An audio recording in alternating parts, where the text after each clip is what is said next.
हम करेंगे ग्रहों का अस्त होना। ये काफ़ी इम्पोर्टेंट टॉपिक है, क्योंकि अस्त के मामले में अस्त, अब ग्रहों का अस्त का जो मतलब होता है, ग्रहों के अस्त कब होते हैं? जब कुंडली में, कुंडली तो क्या होती है, अभी एक जो ब्रह्मांड है उसका एक मैप होता है, जिसमें बच्चे का जन्म होता है ना, उस समय ब्रह्मांड का जो मैप होता है, चित्र होता है, मानचित्र होता है, उसी को हम कुंडली बोलते हैं। ठीक है। अस्त का कारण होता है सूर्य। अस्त का जो कारण क्या होता है, वो होता है सूर्य। याद रखना मेन। हाँ, कारण सूर्य। सूर्य जहाँ बैठ जाए उसको अस्त कर देगा वो है। सूर्य के पास जो भी ग्रह होगा उसको अस्त कर देगा सूर्य जी। हाँ। कारण क्या होता है, देखो, सूर्य के पास जो ग्रह होगा वो क्या हो जाएगा, अस्त हो जाएगा। पर तो इसका ये नहीं है कि सूर्य, जैसे मान लें किसी सूर्य हमारे पहले भाव में है, उसी भाव में शुक्र भी है और उसी भाव में बुध भी है, जाते इकट्ठे बैठ रहते हैं, और मंगल भी आ गया। ये नहीं कि भी चारों ग्रह, बाकी तीनों ग्रह अस्त हो जाएंगे, ये कोई जरूरी नहीं है। वो डिग्री का फर्क है। इस सूर्य के 15 डिग्री के अंदर जो ग्रह आएंगे वो अस्त हो जाएंगे, 15 इस साइड और 15 इस साइड। समझे? उदाहरण के लिए मान ले किसी कुंडली में सूर्य 25 डिग्री पे है। अब डिग्री देखनी है, कितनी डिग्री पे है, 25 पे, और उसी भाव में बैठा हुआ मंगल वो 2 डिग्री का है। ठीक है। अब 25 तो सूर्य है, 2 मंगल है, अर्थात उनके बीच में डिग्री कितना अंतर हो गया, 23 का। तो अस्त नहीं होगा। उसी भाव में बैठा नजर तो आएगा आपको, पर अस्त नहीं होगा। ठीक है। इसी प्रकार से मान ले हमने बात की थी, सूर्य है कितने में है, 25 डिग्री में। मान ले बुध दूसरे खाने में, 15 चाहिए, 15 के अंदर होना चाहिए, 15 से अंदर। ठीक है। ऐसे ही जैसे सूर्य है, सूर्य बुध है, बुध मान ले 20 डिग्री का है, तो बुध के और सूर्य का कितना अंतर हो गया, 5 डिग्री का, तो अस्त हो जाएगा। यदि मान ले बुध उससे अगली राशि में, उससे अगले खाने में बैठा हुआ और 2 डिग्री का हो, उस खाने में नहीं है, खाना अलग है। मान ले, जैसे बात कर रहा हूँ मैं, थोड़ा उदाहरण ले लेता हूँ ना, आपको साथ जल्दी समझ में आ जाएगी। जैसे ये कुंडली हमारी, कुंडली के अनुसार करेंगे आपको काम। ठीक है। थोड़ा सा उदाहरण लेके ना जल्दी समझ में आएगी कोई चीज़। उदाहरण के लिए पहला खाना, ये यहाँ सूर्य है 25 डिग्री का। ठीक है। इसे मंगल माना था 2 डिग्री का। ठीक है। अब बताओ मंगल अस्त होगा, नहीं होगा? नहीं होगा। अब गुरु को ले लो, शुक्र को ले लो, मान ले शुक्र यहाँ 3 डिग्री का है इस भाव में, ये खाना तो अलग हो गया उसका। इसका मतलब ये नहीं है खाना अलग हो गया तो अस्त नहीं होगा, ये अस्त हो सकता है, बस 15 डिग्री का अंतर होना चाहिए। अब ये देखो कि सूर्य से कितनी डिग्री दूर है, ये 22 होगा। सूर्य 25 डिग्री है, 22 का नहीं है। आपको यही 25, ये तो 25 में से 2 घटाना 3 घटाना तब घटाएंगे जब उसी खाने में हो। अच्छा जी। अब ये अगले खाने में है। अच्छा। सूर्य जाएगा, जब सूर्य आगे बढ़ रहा है तो 30 डिग्री के बाद 0 डिग्री पे आ जाता है ना। ऐसे ही शुक्र भी, शुक्र ने जब पार किया 30 डिग्री था, 30 के बाद आगे यहाँ पर आते आते 1 0 है, 0 के बाद 3 हो गया। ठीक है। अर्थात 5 डिग्री तो शुक्र ये चला, समझे नहीं भाई, इसमें से चल 25 से लेकर के 30 तक 5 डिग्री तो ये अंतर हो गया, और 3 डिग्री हो रहा है, ये 5 और 3 8, शुक्र 8 डिग्री आगे है। कहने का मतलब है कि सूर्य को 3 डिग्री पे, अगले खाने के 3 डिग्री पे आने के लिए 8 डिग्री चलना पड़ेगा। समझ में आई बात है भगनी? जल्दी बोलो, समझे? दोबारा देख लो, पहला खाने पे था सूर्य। हाँ जी। सूर्य पहले खाने में है 25 डिग्री। ठीक है। सूर्य मैक्सिमम डिग्री 30 डिग्री होता बताया था आपको। हाँ जी, 30 डिग्री। ठीक है। 30 डिग्री में आने के लिए कितनी डिग्री चलना पड़ेगा इसको? 5 डिग्री चलना पड़ेगा। 5 डिग्री आने के बाद ही दूसरे खाने में आ जाएगा। सूर्य कहाँ आ जाएगा? दूसरे खाने में आ जाएगा जब 30 डिग्री हो जाएगी इसकी पूरी। समझ में आ गया? जल्दी बोलो। बिल्कुल। ये सूर्य के अलावा सभी ग्रहों पे लागू होती है बातें। हाँ जी। यदि जैसे मान लें शुक्र जब इस भाव में था, इस भाव से आगे गया तो शुक्र भी 0 से 3 डिग्री पे आया। अब हमने तुलना जो करनी है ना, ये करनी है कि सूर्य और शुक्र में कितने डिग्री का अंतर है, ये देखना ना हमने। ठीक है। अब ये देखो कि सूर्य को 3 डिग्री अगली राशि में 3 डिग्री आने के लिए कितने डिग्री चलना पड़ेगा। देखो 5 डिग्री तो अपनी खुद की राशि पार करनी पड़ेगी, बोलो। हाँ जी, 30 हो और 3 डिग्री तक चलने के लिए 5 डिग्री ये चला और 3 ये चला, तीन और जुड़ जाएगा, अर्थात 8 डिग्री चलना पड़ेगा। 8 डिग्री। फिर वहाँ कहने का मतलब है कि सूर्य को यहाँ आने के लिए 8 डिग्री चलना पड़ेगा इस 3 डिग्री पाने के लिए। या हम ये दूसरे शब्दों में ये कहें कि सूर्य और शुक्र में 8 डिग्री का अंतर है। 3 का नहीं है, 8 का है। 25 - 3 भी नहीं है, 8 डिग्री का अंतर है। ये जो 8 डिग्री का अंतर है, इसका मतलब है कि इस सूर्य अगले खाने में होने के बावजूद भी शुक्र अगले खाने में होने के बावजूद भी शुक्र अस्त हो जाएगा। तो इसका मतलब ये नहीं है भी जिस खाने में बैठे होकर उसी को अस्त करता है। ये दूसरे को, आगे वाले को, पीछे वाले को भी, किसी को कर सकता है। ठीक है। मान ले हम अगले कर ले, मान लो सूर्य यहाँ पर है, ठीक है, सूर्य यहाँ 10 डिग्री का है, ठीक है, और अगले ये पिछले खाने में, इससे पिछले खाने में यहाँ मंगल है, मंगल 28 डिग्री का है, ठीक है, 28-29 डिग्री का लगा लो। अब ये देखो कि मंगल और सूर्य में कितने डिग्री का अंतर है, निकालो। अच्छा 18 अंतर है, 18 का। 18 कैसे हुआ? मंगल 28 है, 28 और 10। 28 में 10 नहीं घटाने, घटाओगे तब जब एक खाने में हो। अच्छा, फिर कम करना है। जब एक ही खाने में हो फिर तो घटा दो सीधा, अच्छा जी। फिर तो आपको दूसरा रूल अप्लाई करने की जरूरत ही नहीं है। अब तो हमें खाना दूसरा हो गया ना। इसका मतलब है कि मंगल 28 डिग्री पे है, जब मंगल अपनी राशि में रहेगा 30 डिग्री तक मैक्सिमम होता है। दो तो हुई। ठीक है, 30 डिग्री मैक्सिमम होता है, 28 घटाओ, अर्थात ये 0 होने में केवल 2 डिग्री दूर है। 2 डिग्री होती है, केवल 2 डिग्री दूर है ना ये। 2 डिग्री। इस खाने में आने के लिए कितने डिग्री दूर है वो? 2 डिग्री दूर है। और सूर्य कितनी दूर है? 10 डिग्री। सूर्य तक आने में इसको 12 डिग्री का फर्क है केवल। है कुछ समझ में नहीं? ठीक है। तो 10 और जोड़ लो, ये हो गया 12। तो मंगल 12 डिग्री दूर है, अर्थात मंगल अस्त हो जाएगा। 15 तक हो गया। 15 तक सूर्य का सूर्य 15 से है। वैसे तो खैर हर ग्रह का अलग अलग भी है, किसी का 14 डिग्री है, किसी का 15 डिग्री है। 15 मान लो आप, हाँ, एवरेज 15 मान लो। वैसे हर ग्रह के अलग अलग है।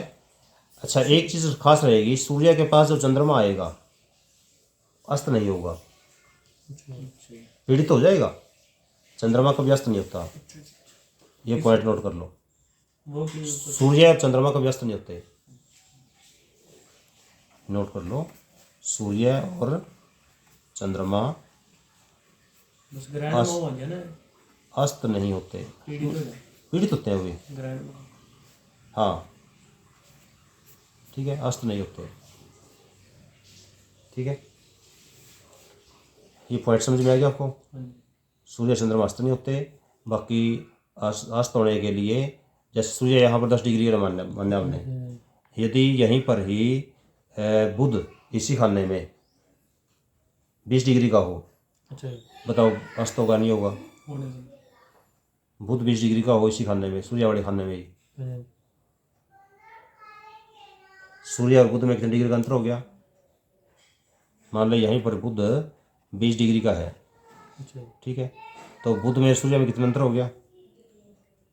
20 और 10।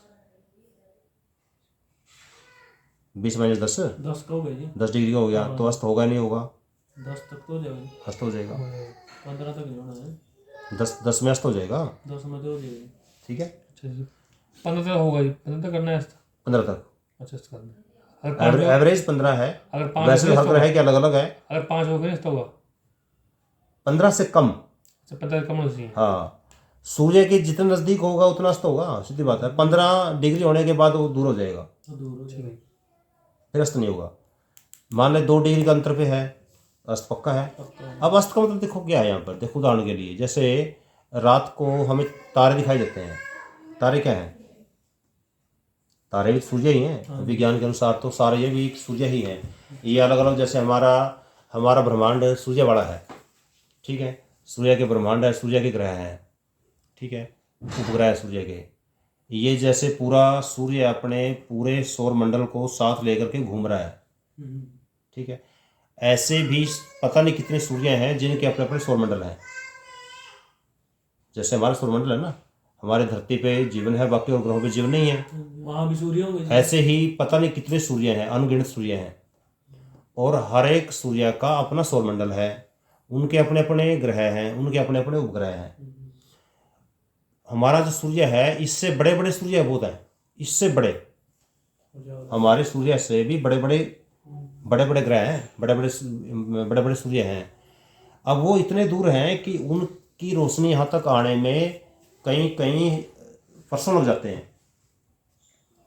इसी कारण से वो हमें चमकते नजर आते हैं, उनका प्रकाश पूरा नजर हमारे पास आ पाता, तो वो हमें तारे नजर आते हैं। अच्छा जी, वो सूर्य वास्तव में सूर्य हैं, जितने हमें तारे दिखते हैं ना, ये सारे सूरज हैं ये। अच्छा जी। हाँ, ये देख लो भी, इतने सूरज हैं ब्रह्मांड में, और इतने सौरमंडल हैं ब्रह्मांड में। जैसे हमारे लोगों को वो तारे नजर आते हैं, उन ग्रहों पर रहने वाले, अर्थात उन ब्रह्मांड पर रहने वाले जो लोग यदि होंगे तो कोई, क्योंकि अब तक सिद्ध नहीं हुआ ना ये, भाई उन जो सूर्य हैं उनके भी अपनी ग्रह उपग्रह होंगे, तो यदि उन पे भी कोई जीवन होगा, उन लोगों को हमारा सूर्य तारा नजर आएगा। हाँ, उनको हमारे वाला कम नजर आएगा, क्योंकि हमारे वाला सूर्य है, उनको तारा नजर आएगा, उनका सूर्य हमें तारा नजर आता है, ठीक है। ये पॉइंट समझ में आ गया, ठीक है। अब दूसरे पॉइंट पे आ जाओ। जैसे मान लो ये आपने ये किया था, मतलब हाँ, 30 में से 2 गए, 30 में इसलिए गया कि मंगल पहले तो यहाँ 30 तक पहुँचेगा, हाँ जी, हाँ जी, 30 पे पहुँचने के बाद 0 आ जाएगा ये, ठीक है जी, 30 पे आने के बाद अगले राशि में प्रवेश करते 0 हो जाता है ना, हाँ जी, तो 0 के बाद 10 तक जाने में 10 डिग्री लगेंगे, हाँ जी, और 2 डिग्री यहाँ तक चले वो, हाँ, तो 12 डिग्री चलना पड़ेगा, ठीक है, ठीक है। तो 10, 11, 12 डिग्री में क्या हो जाता है, अस्त हो जाता है। तो अगले जो हम बात कर रहे थे ना, अस्त, जैसे अब दिन निकल गया, हाँ जी, अब हमें तारे क्यों नजर नहीं आ रहे? तारे खत्म थोड़ी हो गए, सूरज तेज हो गया ना, तारे थोड़े खत्म हो गए, अच्छा, तारे तो ब्रह्मांड में अब भी हैं, तो अब क्यों नजर नहीं आ रहे? क्योंकि सूर्य का प्रकाश में उनका अब कोई महत्व नहीं है। सूर्य के प्रकाश में वो हमें बिल्कुल अब दिखाई नहीं देंगे, क्योंकि सूर्य का प्रकाश उनको ढक लेता है। क्लियर। अगली बात, जैसे अब दिन में सूरज का प्रकाश है, दिन में हम मोमबत्ती लगा लें या दिया लगा लें, उसका कोई महत्व है? बिल्कुल, मान ले बाहर धूप है, उस बाहर धूप में हम मोमबत्ती लगा लें, तो मोमबत्ती लगाएं या न लगाएं उससे कोई वैल्यू नहीं है। हाँ, कोई वैल्यू है कोई वैल्यू? रात को उसकी वैल्यू, ठीक है। तो कहने का मतलब यह है कि जब सूरज अपने प्रकाश में होता है, इसी प्रकार से अन्य ग्रह भी अपना प्रभाव नहीं दिखा पाते। अस्त होने का मतलब है कि उनका अपना महत्व खत्म हो जाता है। जैसे कैंडल है, मोमबत्ती है, दिन में लगाओ ना लगाओ अपना प्रभाव नहीं दिखा पाती। मतलब जैसे सूर्य ने अस्त कर दीजिए, कोई हाँ, ग्रह, चाहे शुक्र कर दिया या गुरु, कोई सा ग्रह भी हो सकता है हाँ अस्त। जी, कोई भी, तो क्या मतलब कुंडली में फिर उसका कोई महत्व नहीं रहने का, या उसका उसका खत्म महत्व हो जाएगा बिल्कुल? बहुत कम हो जाएगा, बहुत कम, वो अपना ज़्यादा प्रभाव नहीं दिखा पाएगा। तभी तो क्या होता है, यदि अस्त ग्रह आपके शुभ अवस्था में हो, मान लो शुभ तो है, मान लो उस राशि में बैठा है, उस राशि में बैठा है या सब राशि में बैठा है, इसका मतलब शुभ तो है आपकी कुंडली में, पर वो अस्त होने के कारण कोई प्रभाव नहीं दिखा पा रहे, तो ऐसे ग्रहों का हमें स्टोन दान करना चाहिए, अच्छा जी, या उनको बल देना चाहिए, जिसे हम मंत्र शक्ति बोलते हैं, जाप द्वारा, ठीक है, जप के द्वारा उनको बल देना चाहिए, क्योंकि सूर्य के नज़दीक आने से वो बलहीन हो जाते हैं। अस्त का मतलब होता है बलहीन होना, बलहीन होना। ठीक है। अस्त का मतलब क्या है? मतलब ज्यादा उनको प्रभाव नहीं रहेगा, प्रभाव ही बलहीन, हाँ, प्रभावहीन हो जाते हैं, बलहीन हो जाते हैं, बहुत प्रभाव कम हो जाएगा। जातक कुंडलियों में शुक्र और बुध, हाँ, ये अस्त जातक मिलते हैं, क्योंकि ये दोनों ग्रह बलि लग होते हैं, बलि हैं। जो होते हैं, बलि होते हैं, बलि, हाँ, वो लग होते हैं ऐसे। नहीं, बली तो इसलिए बोल देते हैं जो ग्रह बिल्कुल अपने बलाबल में सही है, जिसकी डिग्री अच्छी है, उसको हम बली बोल देते हैं। अच्छा, ठीक है, बलियों के बैठा है कुंडली। बली होकर बैठा है। अब ये बलहीन का मतलब है कि यहाँ पर वो बल उसमें है, रास्त होने के बाद बलहीन हो गया वो, चाहे वो 18 डिग्री का हो, 15 डिग्री का हो, युवावस्था का हो ग्रह, फिर भी वो बलहीन हो गया।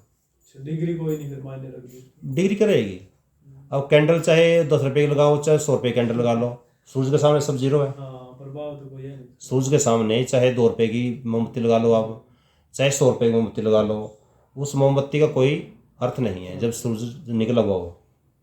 इसी प्रकार से चाहे कोई ग्रह कोई 2 डिग्री का हो और चाहे कोई पूरा युवावस्था 15 डिग्री का हो, ठीक है, तो वो बलहीन हो जाता है। तो ऐसी स्थिति में बलहीन ग्रह को बल देने के लिए ही स्टोन धारण किए जाते हैं। ठीक है, अब ये अस्त का समझ में आ गया आपको?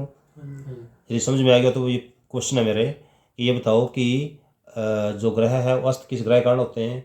सूर्य का। सूर्य के कारण होते हैं। ठीक है, और क्या एक भाव में बैठे हुए ग्रह ही अस्त होते हैं, दूसरे भाव में बैठे हुए ग्रह भी अस्त हो सकते हैं?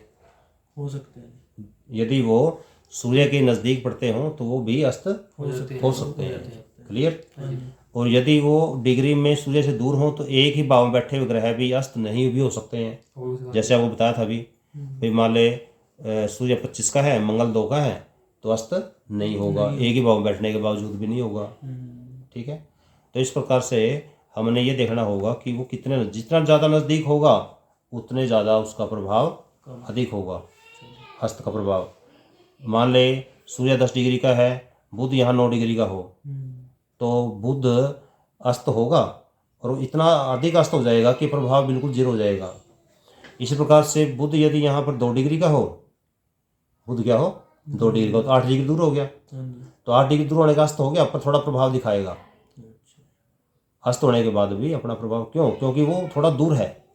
जितना सूर्य से अस्त होने के बाद भी, ये अपन ध्यान देखना है कुंडली देखते हुए, भी सूर्य से जितने नज़दीक होगा उतना बलहीन होगा, सूर्य से जितना थोड़ा दूर होता जाएगा उसके अंदर बल होता जाएगा। पर परिभाषा के अनुसार तो हमें कोई ना कोई परिभाषा रखनी पड़ती है। ठीक है ना? अब ये तो है नहीं, जैसे उदाहरण के लिए भी 15 डिग्री हुआ, 15 डिग्री पे अस्त है और 15.1 पे ख़त्म हो गया, वो बिल्कुल अड़चन से दूर हो गया, ऐसा नहीं होता कभी भी। वो तो विद्वानों ने थोड़ा कोई परिभाषा बनानी पड़ती है। ठीक है, बिल्कुल। तो इस प्रकार से आपने ध्यान देना है कि जितना जकड़न से दूर होगा उतना प्रभाव दिखाता रहेगा। जैसे उदाहरण के लिए कहीं कहीं ऐसा लगेगा कि भाई बुध जो है ना, बुध अस्त है और बुध उससे 12 डिग्री दूर है, तो कुंडली तो अस्त दिखाएगी ना उसको, हाँ, परंतु उसके बावजूद भी वो प्रभाव दिखाएगा, क्योंकि 12 डिग्री दूर है ना, वो कुछ तो दिखाएगा। बिल्कुल। और बिल्कुल 10 डिग्री बुध है, 10 डिग्री सूर्य है, वो बिल्कुल जीरो हो जाएगा, फिर कुछ नहीं दिखाएगा, अच्छा, बराबर हो जाएगा, जीरो हो जाएगा। जीरो, तो बल ही खत्म हो गया, बिल्कुल बल जीरो बना दिया। ठीक है, तो इस प्रकार से कुछ लोगों का ये जो है ना प्रश्न बहुत ज़्यादा होता है भी, क्या अस्त ग्रह बिल्कुल प्रभाव नहीं दिखाता? अस्त ग्रह प्रभाव दिखाता है। जितना सूर्य के नज़दीक होगा उतना बल प्रभाव कम होगा, जितना सूर्य से दूर होता जाएगा उसका प्रभाव रहता रहेगा। ठीक है, अब इसमें देख लो कि अस्त ग्रह में कोई आपको कोई पॉइंट समझ में नहीं आया हो तो इसमें थोड़ा सा ये टेढ़ा टॉपिक है, क्योंकि इसमें टेढ़ा टॉपिक इसलिए भी कह रहा हूँ मैं, क्योंकि यहाँ पर ये भी देखना पड़ता है कि कहीं पर अगले भाव का ग्रह भी अस्त हो सकता है और पिछले भाव का ग्रह भी अस्त हो सकता है, तो थोड़ा ध्यान से देखना पड़ता है अस्त वाला ग्रह। ठीक है ना? वैसे तो उसमें आ जाइए ना, इसमें हाँ, उसमें वैसे तो कुंडली में आ जाते हैं, सॉफ्टवेयर में तो सॉफ्टवेयर में आ जाते हैं। हाँ, मेन। ठीक है,